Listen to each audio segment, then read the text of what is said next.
Hello, friends. I hope you all are doing fine. And the topic I thought of picking up today was definitely fun topic, but also something very close to my heart, and that is putting up a statutory warning or health warning on serving of samosas and jalebis. You're finding it hugely ticklish. मुझे तो बहुत हंसी आई. Actually, recently government has gone on an overdrive to bother about the obesity and BMI index of Indians, and the best they could do was malign our lovely samosas and jalebis and label them. You know, samosa and jalebis are the DNA of Indian mehman nawazi. If I think of my childhood and any guest coming, what was to be served? Obviously, samosa and jalebi. It was the comfort food, soul of gossip with family and friends. We all got together, had fun, and chatted over samosas. Sometimes we were asked to wait till the guests go to have the leftover samosas. It is so much a part of our lives that we can practically dream of a piping hot samosa to recharge ourselves, especially in rainy days. Wow, it is something that none of us as Indians can say that I can do without samosas through my life.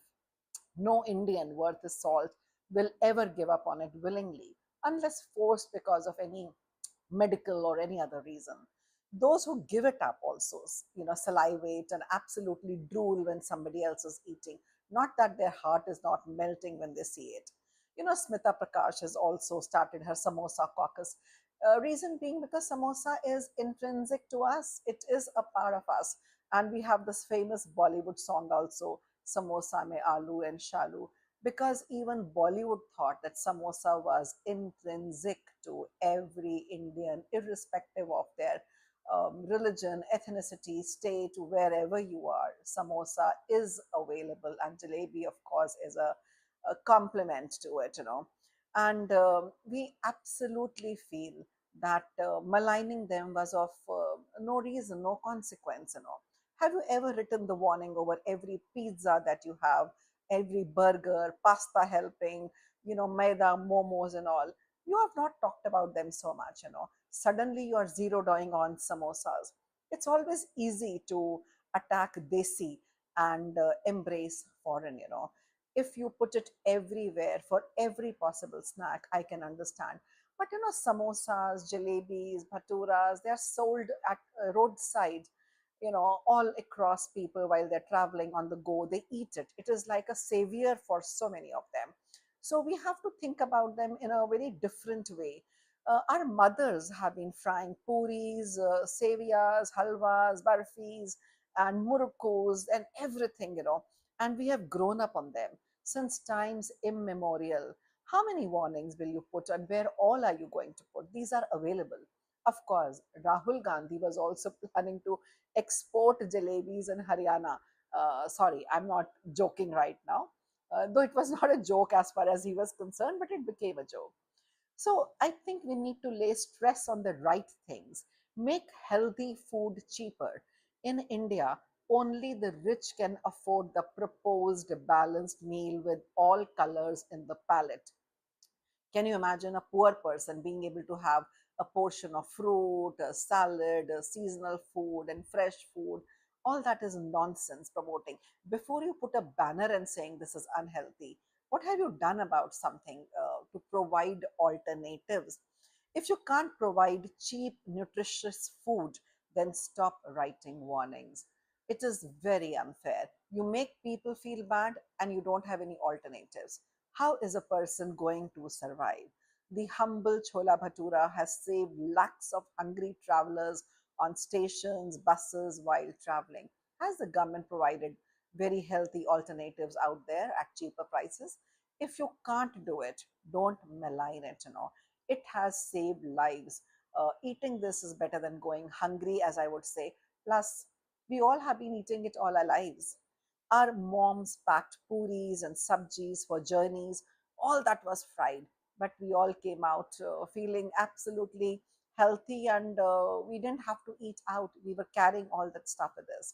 Only a government which can provide healthy, tasty alternatives at competitive prices, most important, competitive rates, has a right to pontificate from high moral ground.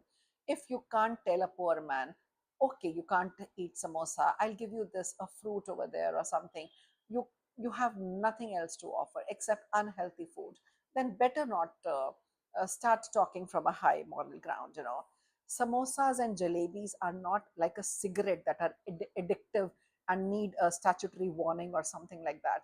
So let them be. Let people decide based on their education, on their sensibilities, what they want. I basically feel as people are educated, they go on the ladder up in education or money, they automatically make some healthy choices. Meanwhile, making those people fret over who actually either love it or have no choice. Stop making them feel bad over whatever they're eating. And anyway, it is extremely delicious and you cannot take it away from any Indian's heart. So just spread good education, good unadulterated, cheaper, healthy foods, then complain about that. First stop, you know, these adulterated foods circulating in the markets, additive colors, other kinds of things happening. You've done nothing about it. Our masalas, our goods, our produce is so heavily adulterated. First talk about that. This might be healthier in many ways because at least most of the germs were died, you know, were dead while they were being fried, you know. Meanwhile, no Indian should ever give up on eating this magical combination of samosas and jalebis. And of course, look at your health, look at the frequency of your intake, but show your love for your desi solace food. May the West boil on boiled vegetables. Long live Indian jalebi. Please prefer it over cream laden cakes, pastries, tiramisus, puddings, chocolate dripping, cheese. Do you think all that is healthy? Not at all. I think our desi products made instantaneously over there are definitely a better option, and never ever stop patronizing them. And you know, these crepes of maida, the pancakes, all of them are much unhealthier option available. So I would say samosas and jalebis are not only you know, a basic food for Indians. It is something with which their culture is associated, with which mehman nawazi was associated, which growing up ears and palate is associated. Whatever you do, it is a go to snack, comfort food, dunked in lovely tamarind chutney or green mint chutney. It is heavenly. So, first attack other things, other issues, provide healthy alternatives which are equally delicious, and then, and even then, don't malign our lovely samosas and jalebis. So, have a nice day and share what you feel about it, all of you. And I thought I wanted to share my feelings about this Indian snack with you.